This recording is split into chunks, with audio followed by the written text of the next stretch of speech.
Good morning, aspirants. Welcome to ASTRA series. This is daily current affairs exclusively for prelims 2023 from today's newspaper, The Hindu, The Indian Express, The Business Line, Hindustan Times, and from PIP. So I am just focusing on those aspects from these newspapers exclusively for the so-called prelims. So this is 23rd September 2022, and as you all know that we have named this as ASTRA, which means giving you weapons for prelims 2023 to tackle in the form of current affairs, exclusive prelims content. The first thing, artificial intelligence in education, state of education report. Now they will ask who has given this report. This report was given by UNESCO. Just remember that UNESCO has given this report called Artificial Intelligence State of Education Report. State of Education report was given by UNESCO. This is the first question that they will ask. India was ranked highest. India rank is 1 in this. India rank is 1. Next one, recently there has been debate on the so-called India-China borders. In map pointing, there is high probability of asking these questions. Have a look at it. The highest pass between this is, first thing is line of actual control, the one that you are seeing here in that dotted blue color, that is line of actual control that is separating India and China occupied Kashmir, that is Akshay-Chin area. Now look at this, the topmost one is Karakoram Pass. This is Karakoram Pass, followed by Daulat Beg Oldie. This is Daulat Beg Oldie. Remember the order. Y junction, no need to remember because we have Despang Pass here, no need to remember into that depth. Galwan Valley is here, followed by Hot Springs, Gogra. This was asked in previous year prelims question. This was prelims question. This was prelims question. Daulat Beg is prelims question. So remember Karakoram, Daulat Beg Oldie, Gogra, and then you have Pangongzo Lake here. This is finger 4, Pangongzo Lake. Right. These are the things here you have to remember. Just remember Karakoram Pass, Daulat Beg Oldie. Next one is you have Gogra. Next one is Pangong Lake, right? You remember these things, Hot Springs, along with Hot Springs, right? So Akshay-Chin region is this one. So this is from current affairs perspective for map pointing. Next, recently Karnataka government has passed the so-called anti-conversion bill. In this context, I have given you what are the states that have passed anti-conversion bill so far. Just remember in the form of the map pointing here. So you have Haryana, Arunachal Pradesh, Chhattisgarh,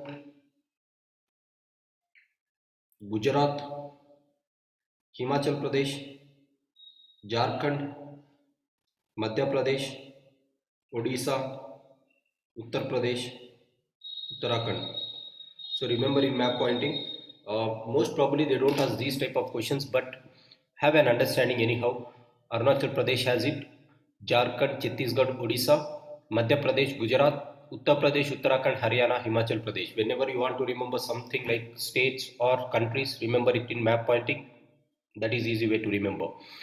These are the states which have anti-conversion bills, which means if you are forcibly converting a person into another one religion person into another religion, you are going to be under criminal charges in these states, right? Or even if you don't remember this, that is not important. This is from mains perspective, here and there you can write, but majority of them are BJP ruled states. That is the point here. Green events tool, they might ask these type of questions from environmental perspective. Green events tool is in news. What is an event? Event is something reducing carbon footprint. Event is to reduce carbon footprint is event. Now, who is the one who is organizing it? UNFCCC, United Nations Framework of Convention on Climate Change, United Nations Environment Program, and GOD, Gulf Organization for Research and Development. GOD, Gulf Organization for Research and Development, COP26 of UNFCCC, and one more thing is UNEP is the partner of this. Remember these three things, and remember Green Events Tool. This is a tool to tackle the so-called carbon footprint in the world. Now it was first proposed in COP26 Glasgow last year. Last year they have proposed it. So just remember this three things. Green Event Tool is a carbon footprint tool. It is a collaborative approach of UNFCCC, UNEP, and GOD. God is Gulf Organization for Research and Development. It was launched in COP26, that is Glasgow Summit last year. Hybrid propulsion system. Now, so far, what is a propulsion system? Propulsion is something like it is an action or process of pushing or pulling an object. If you are pushing an object or if you are pulling an object, these things are known as propulsions. Rockets are pushed or pulled by using propulsion technology. In order to push it, it works on Newton's principle. What is Newton's principle? Now, when you are combining a fuel and oxidizer, fuel plus oxidizer, it is going to get condensed here.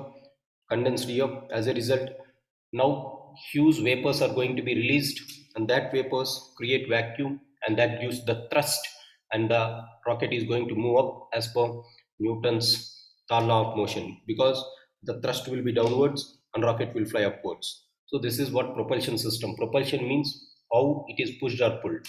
No need to go into that depth for UPSC prelims. Just remember, hybrid means here you are using solid and liquid as your fuel. Normally, uh, more so far, rockets are designed of either a solid fuel or a liquid fuel individually, right? So if it is a rocket, if it is a three-stage rocket, right? Solid, liquid, cryogenic technology, you will have this thing. If you have seen rocketry, the Nambi Narayan movie, right? That is about the so-called this is about they speak about the so-called these three stages, which means in a particular stage you will have one fuel. Now hybrid propulsion means in one stage it will be hybrid, liquid plus solid. So ISRO is testing this. In one stage you will have both liquid plus solid. Now what is the advantage of this? It is going to reduce the weight of rocket, because solids are much weighter compared to liquids. Gases, liquids are much weighter. As a result, in order to reduce the weight of the so-called rockets, hybrid propulsion system was launched. Now leave this. What is hybrid? You are using solid plus liquid. That is the first thing you have to remember. Now what is the fuel that you are using in this? Fuel is important. Hydroxyl terminated polybutadiene. Hydroxide terminated polybutadiene, HTPB. Hydroxide terminated polybutadiene is the fuel. In order to burn fuel, you require oxygen. So the oxidizer here is liquid oxygen, right? How you can have fuel? In order for combustion, three things are important. Fuel is important. You should have some oxidizer, and you should have a spark, right? You should give some sparking. These three things will make combustion possible. So here the fuel is HTPB, hydroxyl terminated polybutadiene. Oxidizer is liquid oxygen. Remember these things in hybrid propulsion system. What is fuel, what is oxidizer? At max, this is what the important thing is. If you do understand what is hybrid propulsion system for prelims perspective. Going further, Apple iPhone has come out with one thing called embedded SIMs technology in the consumer mobile devices. What is embedded SIM? Now this is one technology where you will not have a separate slot. What was the earlier trend? You have a slot in your mobile, you will be buying a SIM and you will be keeping that SIM inside your mobile. This is something called not embedded SIM. So you will be taking out and you will be fixing it. And so this was the first generation of smartphones. The second generation of smartphones carrying two things. One is physical SIM, and they have also used to give embedded SIMs,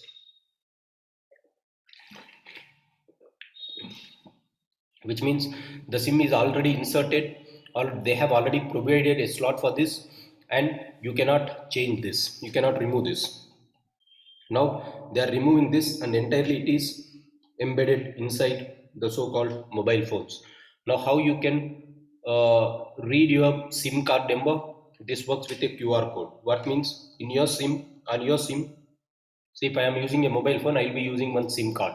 Right, on that SIM card there will be QR code. I will be scanning that QR code, and the details will be embedded into this chip, and that chip will work as a SIM. That is what the technology is. It is an emerging technology. Just remember what is eSIM, right? Just remember this. In place of the so-called normal SIMs, what you are going to have? You are going to have this thing called embedded SIMs. So not that important. Now rupee slides to a new low of 80.79 on Fed rate increase. Very important. from prelims perspective. What happens when a foreign currency is $1 interest rate is increased? If interest rate is increased by the so-called Federal Reserves, if interest rate is increased by Federal Bank of America, what is the impact it is going to have? Now remember, globe is facing inflation crisis and there is an impending danger of recession across the globe. In order to overcome this inflation crisis, all the central banks of major countries, they are increasing interest rates. Now why they are increasing interest rates? When the interest rates are increased, the amount that is present in the market is going to be sucked by the bank, right? Interest rates increased means the circulation of currency is going to come down. Now, when the circulation, money supply is going to come down, now inflation is controlled. What is inflation? More money, less goods. This is inflation. Now, in order to control inflation, you make this equal. What is that equal? Make money and the so-called availability of money supply and the so-called goods similar. If you are doing that, in order to do that, reduce money supply. How you reduce money supply? By increasing the interest rates. Now it makes money and goods on par, right? This is the thing that it is going to happen. Now when interest rates are increased, people will tend to have the habit of going and saving in the banks because banks use more interest rate now. Now imagine Federal Reserves, Federal Bank of America has increased its interest rates. As a result, those investors who are present in India and they have invested in the form of FPIs and FIIs, those who have invested in India for temporary period, now they will withdraw their amount enormously, that is their dollars, from the Indian market and they will go and keep it in US banks. Why? Banks of US is giving more returns compared to Indian returns. As a result, the dollars in Indian currency is going to come down compared to the rupee earlier. Now dollars become less. When something becomes less in market, that value is going to rise. Right? Now rupee will be present more than dollars. As a result, as there are more number of rupee notes inside the market, this rupee value depreciates. So if Federal Bank of America is increasing its reserve, is increasing its interest rates,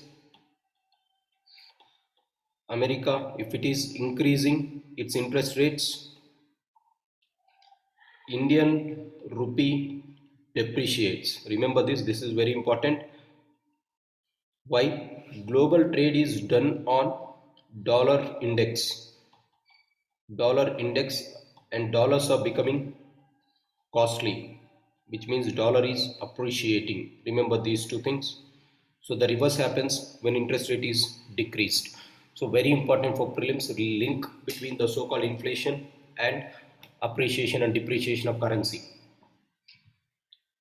Hope you do understood this. If you have not understood, I am starting in economy in the coming days. You can watch economy prelims videos and then you can answer these type of questions. Banks may raise more capital via bonds to meet credit needs, lock rates.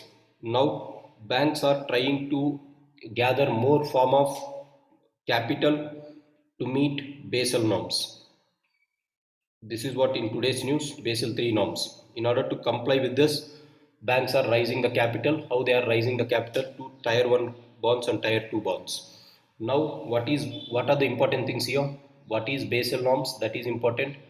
They don't ask into tier 1 and tier 2, but I'll explain you what is tier 1 and tier 2 bonds. What are Basel norms? Basel are international banking regulations issued by Basel Committee. These are banking norms. Previous year prelims question, what are Basel norms? They just asked what are Basel norms and given options like these are banking regulations. Remember, Basel is of banking regulations. Now what is Basel? Basel is a place located in Switzerland. Basel is a place located in Switzerland where you have Bank of International Settlements. This is an international bank, Bank of International Settlements, where there are 10 major banks of the world who will be going here discussing about how the banking system should be regulated. Now what are tier 1 and tier 2 capital? Tier 1 capital of the bank means core capital, the amount that is it has raised to invest the bank, maybe the loans, the equity and the reserves that was disclosed. These were disclosed to RBI in their financial statements. And these were disclosed to the public also. These are tier 1 capitals. Just remember this. In order to start any company, any business, you require capital. That capital can be raised by the so-called loans, that can be raised by the form of the so-called equity, or you can raise it in any other means. So whatever you are collecting and if you are disclosing it, that is become tier 1. Tier 2 is supplemental capital, undisclosed reserves. Remember this, they are undisclosed and they are supplemental. Supplemental means they are raised by secondary markets, these things. So tier 2 is considered as less reliable because this is undisclosed. As a result, it is a very known fact that they become less reliable. Now look at the Basel 1 norms. Basel norms was introduced in the world in the year 1988. India adapted this in 1999 after 11 years. What it is saying, every bank has to maintain some capital to maintain credit risk or to overcome credit risk. What is credit risk? If a bank is giving a credit,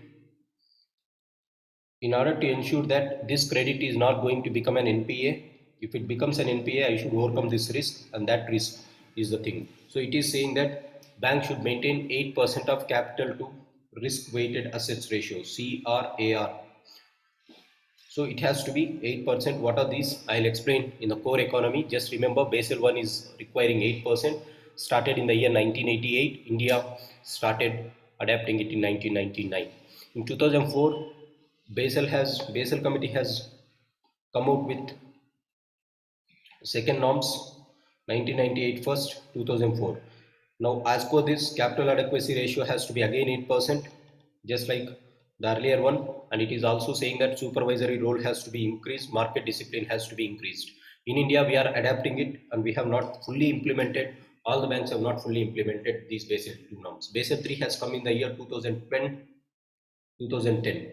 So 1988, 2004 and 2010 are the Basel norms. Now what this says is capital to credit weight ratio has to be around 11%. It says capital to risk weighted assets ratio has to be 11%. I'll explain what is this capital to risk weighted areas in earlier class, in our next classes. Right, just remember Basel norms. So they didn't ask into this depth. They just asked what is Basel norms in earlier prelims question. So Basel norms are regulating guidelines for banks. Remember that.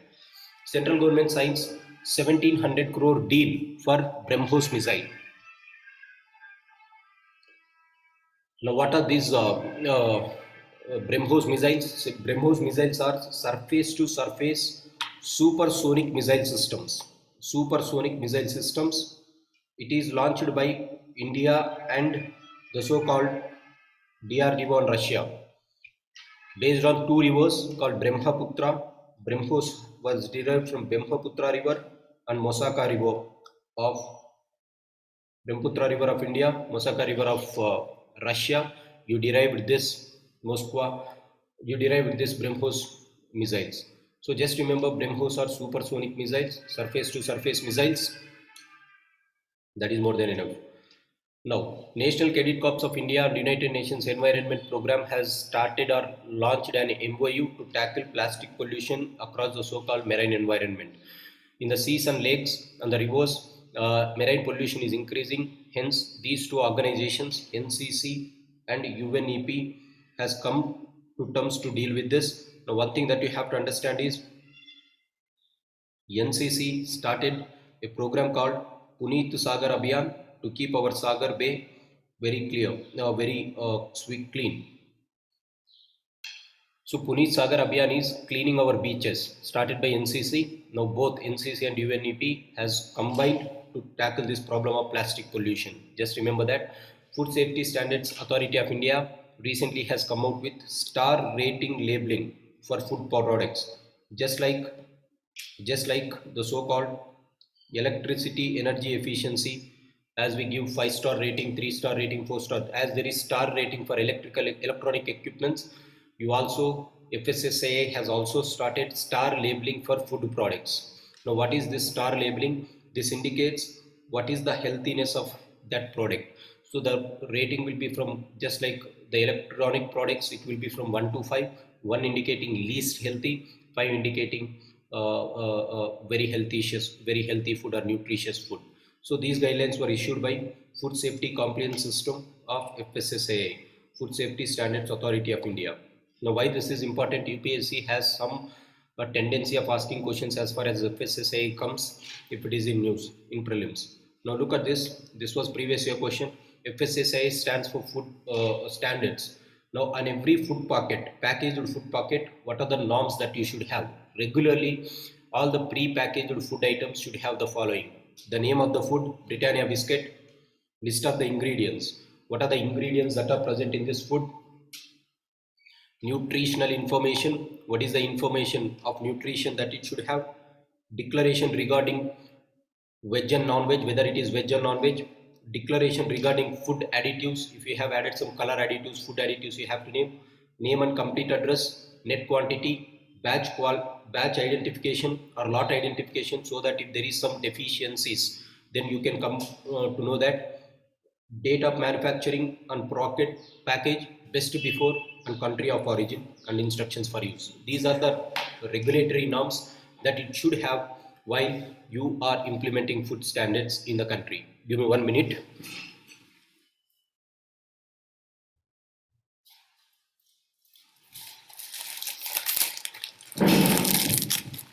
Have a look at this. This is Britannia Toasty. Now, what are the, as per FSSAI standards? As per FSSAI standards, what are the things that this food item should contain? What are the food things that this item should contain? Now, first thing is, it should have the name of the product, which says Britannia Bake Rusk. This is rusk and it is preparing this. List of ingredients, it is giving the list of ingredients that it has. Look here, the top one is about list of ingredients. The next one is nutritional information, declaration regarding veg, whether it is veg or non-veg. Now there will be some declaration. If it is veg, it will be in this color. Declaration regarding veg or non-veg. Declaration regarding food additives. If they have added some food additives, they give some information in the content page itself. They will give what is the food additives that they have added. Next one is, you have name and complete address of the company.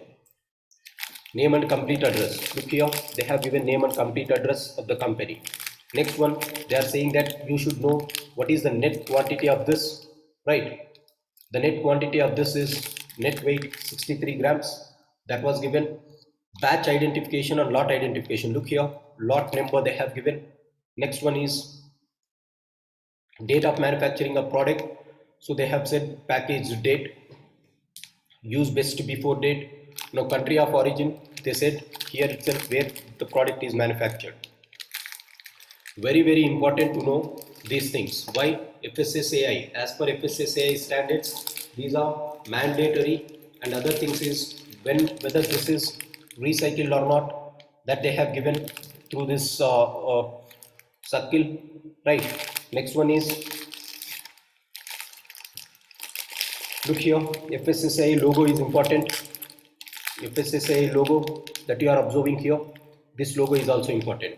So these are standard things that a packaged food item should have in India. These are very important. Moving on, just remember this. Whenever you see this, you should remember these things, because UPSC has the tendency of asking these questions.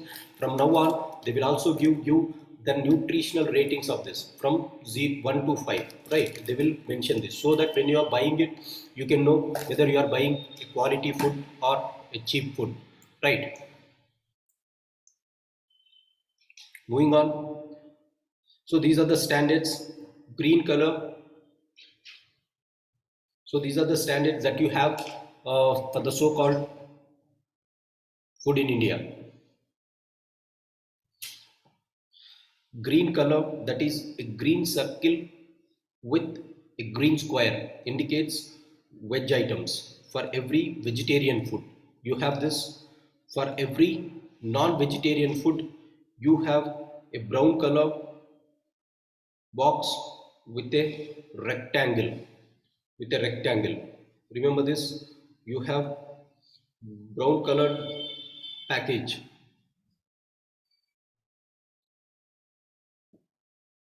Next is you also have fortified foods. Fortified foods are with this identification mark. How they give fortified rices plus F with this square. This is something that you have to remember again. And the next one that you have is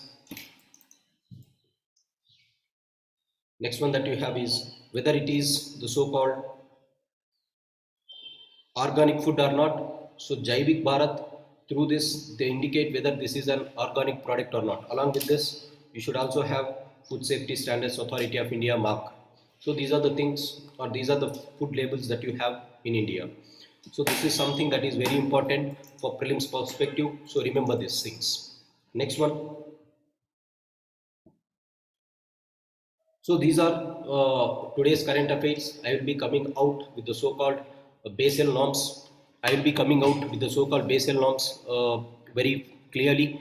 So remember what are the things that I have discussed, quickly going through this. First one, UNESCO report, India ranked first. Remember this map pointing, Karakoram, Dowlati Beg, Galwan Valley, Gogra Hot Springs, Pangong Lake. Next one, which states in India have the so-called anti-conversion bills, and the next one that you have is very important, GET, Green Events tool, that is important that you have to remember. And the next one is hybrid propulsion system launched by ISRO is important. And the next one is embedded SIMs, not that important, but this is very important, how rupee value is linked with the so-called Federal Reserve rates. Now Basel norms, I'll come out with a separate topic on that in my prelims sections. And then BrahMos missile, supersonic missile, surface to surface missile, right? NCC and UNEP launched this one called to MOU to launch or to eliminate marine pollution and FSSAI. These are the things for current affairs today. Thanks for joining. We'll be meeting tomorrow. Have a great day.